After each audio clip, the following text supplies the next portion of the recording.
Hey, we're back continuing the Scruggs essential backup ideas, and we're working out of the number 2 chord formation, which is also referred to as the D shape. In last video we did the scrolling idea. What I want to do now is add a variation on that, just as we did with the boogie woogie lick. You know, we added the E note with a pinch as a variation. Well, the scrolling lick here for the number 2 formation already has an E note built into the standard lick, so that's not really a variation. But what we can do now to variate this is add a slide on the 2nd string. So what I'm going to do is slide a whole step back, which is 2 frets, and actually slide into the position. And then I can continue to play the lick as normal.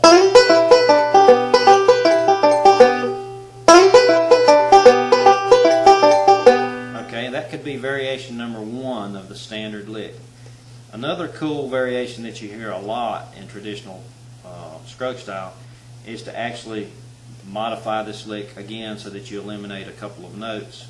Listen to this variation.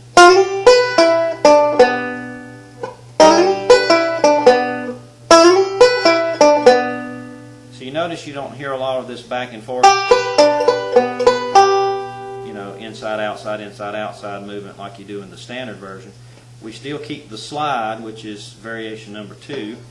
But now we're going to play that E note, and we're going to play a single string movement with the right hand. We're going to go 3, 3, from 9 to 7. Good camera shot.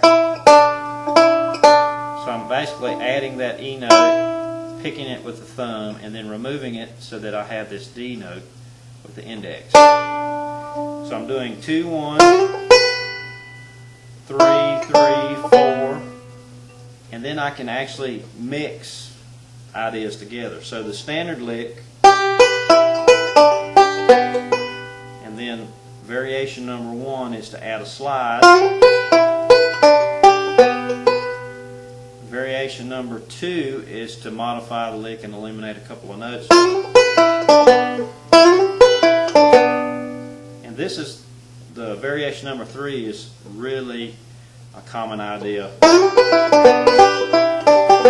and you can actually go from playing variation number 3 back into the standard lick. It makes a nice filling lick.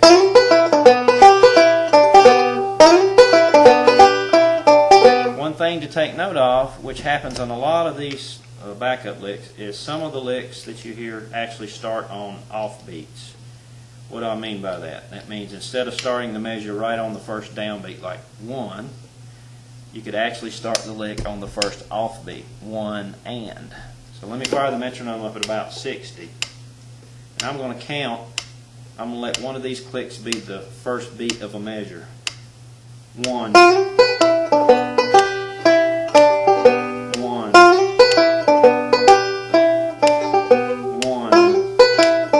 So you notice the lick is not falling 1 right on the first downbeat. You actually let the metronome click, and then before it clicks again, you do the slide, which puts you on the first and, which is the first offbeat or upbeat, whatever you want to call it.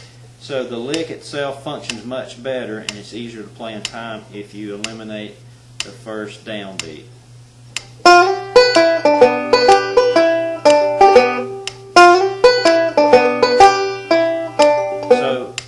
You can actually count that first half beat of the measure, the first downbeat, as a rest. So you can say, oh, I'm going to put, half of a beat of a rest.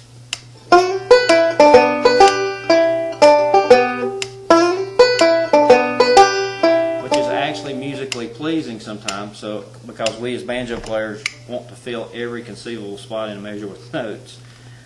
It seems like out of habit, but actually we can put rests in there, and they make effective places for you to gather yourself up again and get ready to play something else. So the rest actually allows you to stop for just a split second and think about what you're going to play next.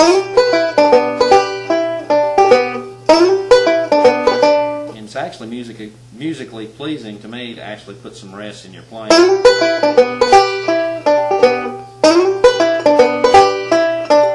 Especially when you're talking about about backup, because usually less is more. Sometimes we tend to play too many notes and too much, as they say down here in our part of the country, gobbledygook. In the background, it gets distracting. So having that little rest there is really nice. So now you have two licks for the number 1 shape, the standard boogie-woogie lick with a variation, adding an E note. You have the standard scrolling lick for any number 2 shape position. You have a variation with just a slide, and then you have a second variation where you actually trim some notes off and do a single string lick. And again, all these should be played with a metronome to keep them in time and smooth things out. So those are some really foundational ideas for those 2 shapes. Let's go ahead and move to the bar chord. And any bar chord will work for this lick because, like all these Scruggs-based licks, they're chord dependent. So what we're going to do is modify the chord shape. Instead of holding the whole bar chord, we're only going to hold the 1st and 2nd string. So it's a mini bar. No drinks will be served here, I'm sorry. But it is a mini bar. And the standard lick is pretty easy when you break it down. The pattern is 2 1 2 1 2 1 2 1. And guess what? This lick is usually referred to as 2-finger backup. Maybe because you're just using 2 fingers of your right hand to play. There's no roll involved in this lick. It's all just repetitive 2 1 2 1 patterns. So let me play an example of the standard lick and then we'll break it down.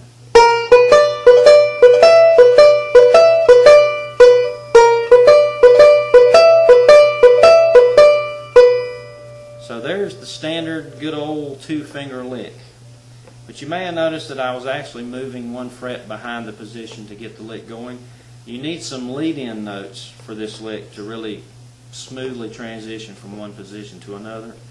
So a good idea is to back up 1 fret, as most traditional Scruggs players do, and actually walk the 2nd string up with your thumb. So I'm going 11 12 here for the G lick. Okay, when I hit the 2nd string for the 2nd time, that's actually the 1st note in the pattern, 2 1. So if you were to tab this out, it would be 2 2 1 2 1 2 1 2 1. Now I could just play that lick as it is here with the introductory note.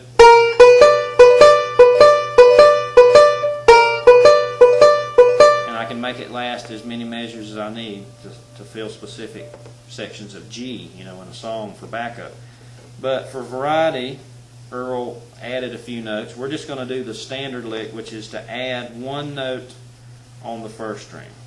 So what we're going to do is actually play the 1st string 2 frets higher, which would be 14 for this G example. And we're going to try to alternate that note so that as we play 2 1 2 1 2 1, that we find a logical place to put that note in and then take it away. So here's the pattern I'm going to show you, which is standard.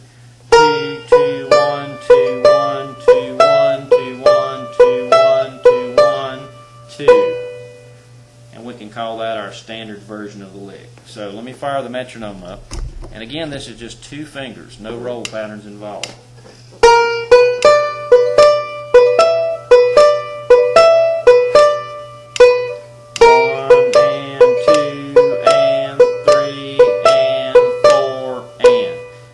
There's also some mixed durations in this lick, which means not all the notes are the same duration. 2 2 1 2 1 2 1 2 1 2. So that last note gets held out slightly. It's a little longer note.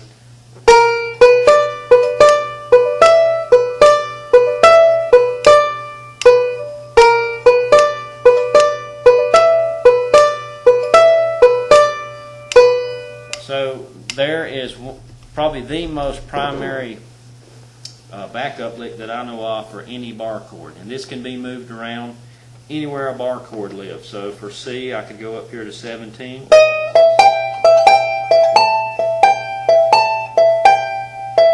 For D, I could go up 2 more.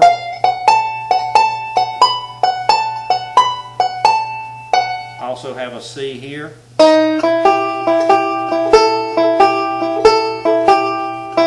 A D at 7. So you get the picture. Just like all the licks we've talked about, they're all movable.